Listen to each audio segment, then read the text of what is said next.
All right. We're going to take a look at that same example. All right. 5, 7, 9, 11. That was our sequence. And what you could do is, you could look at this table later on, but you really don't need to look at that. What you could do, another way you could do this, is use this formula. And if you were taking the Regents exam, which you no longer are taking, this formula was given on the reference sheet. All right, but I'm not a huge believer in formulas. I'd rather try to come up with it thinking rather than try to use a formula. But here's how this formula goes. This is AN. This means the nth term is equal to A1 plus D, the common difference, times n minus 1, where A1 is the first term, and the common difference is the difference from one term to the next. So if I took this sequence, 5, 7, 9, 11, I could use this formula. I remember, this is your first term, so that's your A1.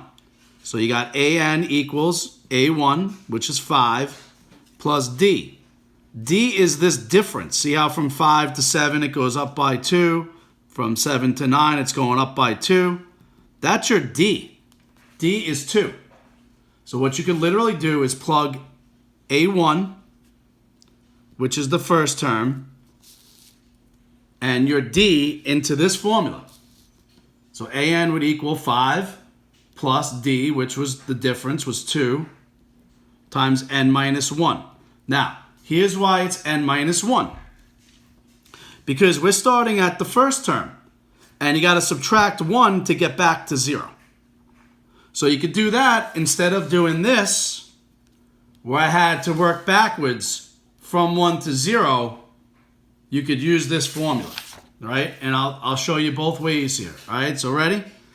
All right, so we have an example here. We got 6, 14, 22, 30, and 38, right? And hopefully you're noticing that from 6 to 15, it's going up by 8.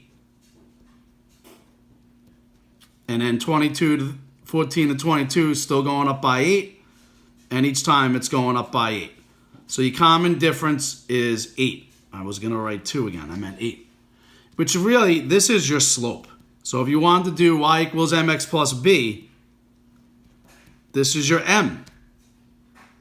Now, the thing with a sequence is the numbers in the sequences are like the y values, and the x values, instead of starting with 0, you start with 1 because this is the first term. This is the second term. This is the third term, the fourth term, etc. So the one thing you have to do is, if you want to try to write it as an equation, is you got to work backwards. So you got to get from the first term back to 0. And if they're going up by 8 in that direction, they're going down by 8 in the other direction, right? From 30 to 22 is going down 8. From 22 to 14, down 8. From 14 to 6, you're going down 8. From 6 to 0, you're going, from 6 backwards, you go down 8, that's negative 2.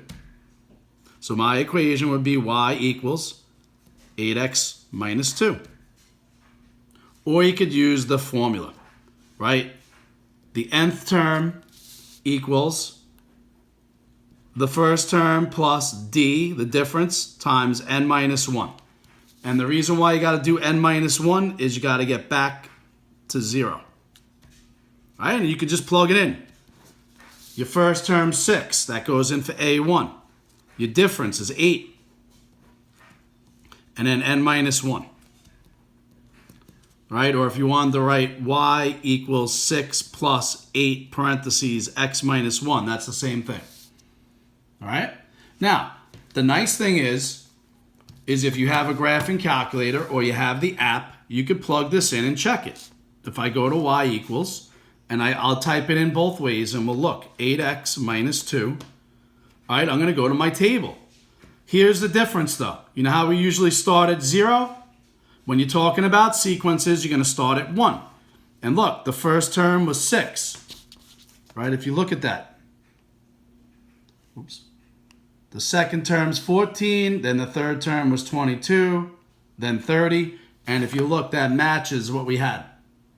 Now, if I plug in the formula we wrote, it's going to be 6 plus 8. Instead of n, we just put in x. X minus 1. Then you go to your table, and if you look, it's the same exact values on the table. The first term's 6, the second term's 14, your third term's 22, etc., etc.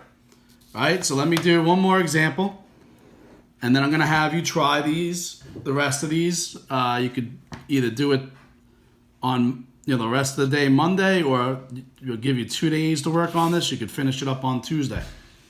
All right, so here's my sequence.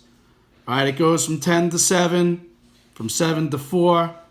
So hopefully you see that your common difference, or your slope, if you will, is -3. So in this direction, left to right, it's going down by 3. But if you need to go backwards to get to 0, right, because this is the first term, the second term, the third term, the fourth term, etc.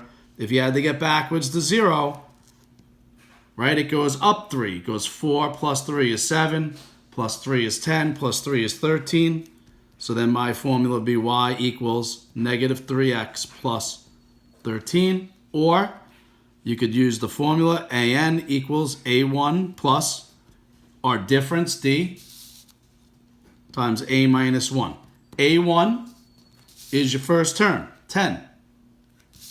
So an, the nth term, is 10 plus the difference, which is -3 times n minus 1. All right, if you're adding a -3, you're really just subtracting 3. So this would be our formula. All right? And if you distribute this formula out, you would get this, -3x plus 13. All right, but you don't have to. You can leave it like this. All right? Try the rest of these questions. All right, I'll talk to you soon.